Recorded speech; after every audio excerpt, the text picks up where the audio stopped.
Most people think spiritual realization will add something to their life. More peace, more clarity, more wisdom. But realizing the monad doesn't add something to your life. It changes the foundation your life stands on.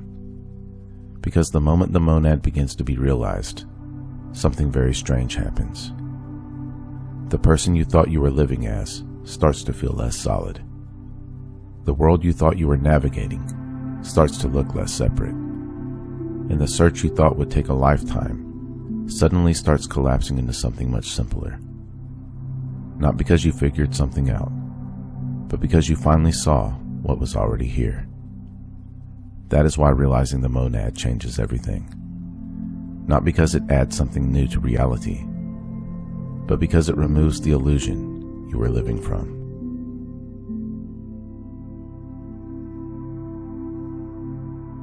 For thousands of years, mystics, philosophers, and spiritual traditions have pointed toward a single insight.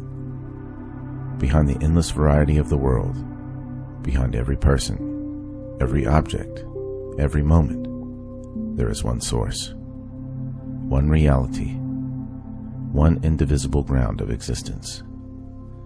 This is what the monad points to.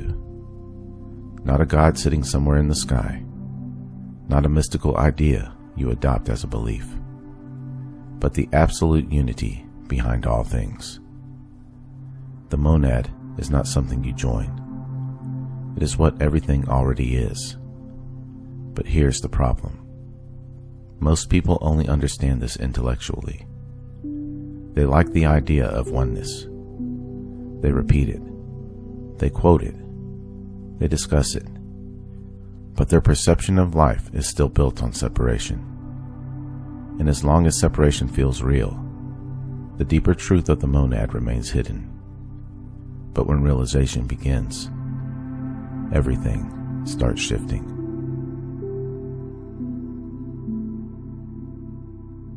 Before the monad is realized, life revolves around a psychological center, the personal self. Everything is interpreted through that center. If someone criticizes you, the self feels attacked. If someone praises you, the self expands. If life goes wrong, the self feels threatened. This is the ordinary state of human consciousness, defending a self that is constantly trying to stabilize itself. But when the monad begins to be realized, something subtle happens. You start noticing that the identity you defend so fiercely is mostly constructed. It's memory. It's conditioning. It's a narrative. A story that keeps updating itself. And suddenly you begin sensing something deeper than that story. Something prior to the story. The awareness in which the story appears. This is the beginning of a radical shift. Because now the self is no longer the center of existence. It becomes something appearing inside existence. And that changes everything.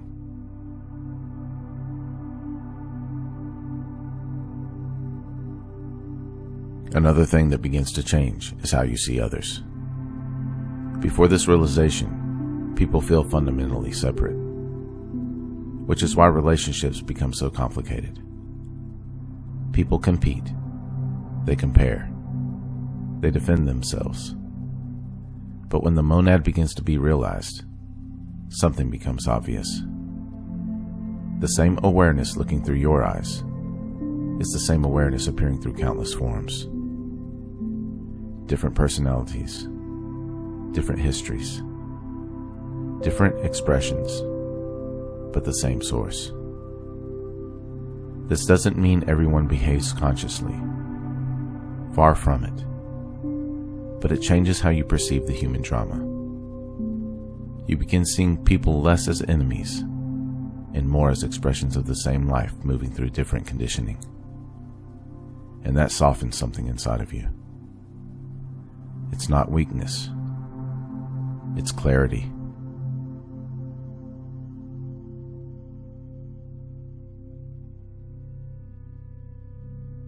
one of the biggest changes happens in how suffering operates. Pain still exists. Loss still exists. Uncertainty still exists. Realizing the monad doesn't magically remove life's intensity. But what begins to dissolve is the personal interpretation of every experience. Normally, when something painful happens, the mind immediately says, "Why is this happening to me?" But when the illusion of separation weakens, the experience changes.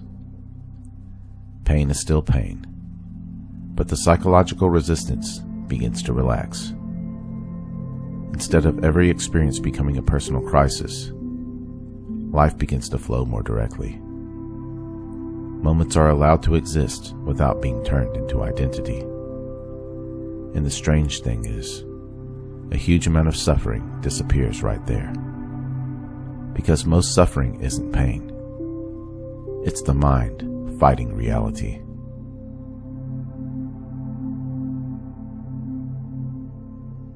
Another dramatic shift happens in your relationship to becoming.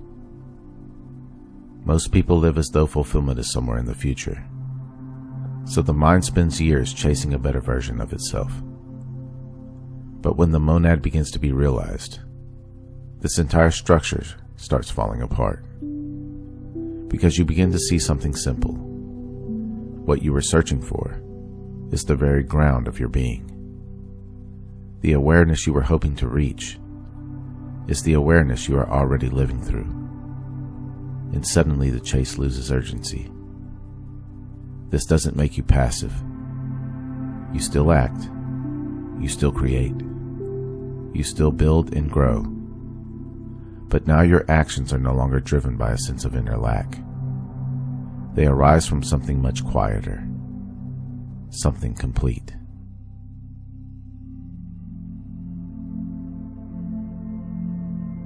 The final shift is subtle but powerful. The world itself begins to feel different. Before realization, the universe appears fragmented. Separate objects, separate lives, separate events colliding randomly. But as the monad becomes clearer, reality starts revealing a deeper continuity. Life begins to feel more like a single living process. A field, a movement, a unified unfolding. And ordinary moments become strangely luminous. Silence feels deeper. Nature feels alive.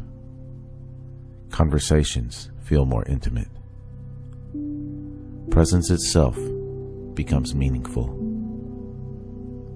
Nothing has changed externally, but the way reality is perceived has shifted. And once that shift begins, it becomes very difficult to go back to the old illusion.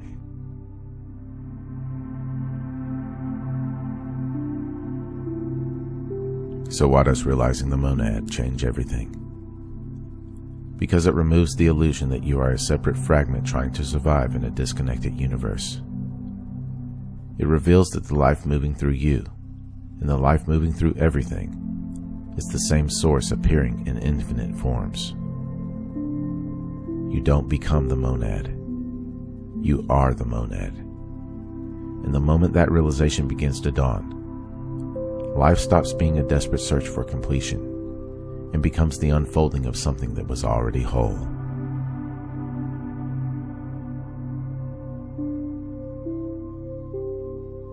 If this journey spoke to you, be sure to like, subscribe, and share this video with someone ready to experience life beyond thought.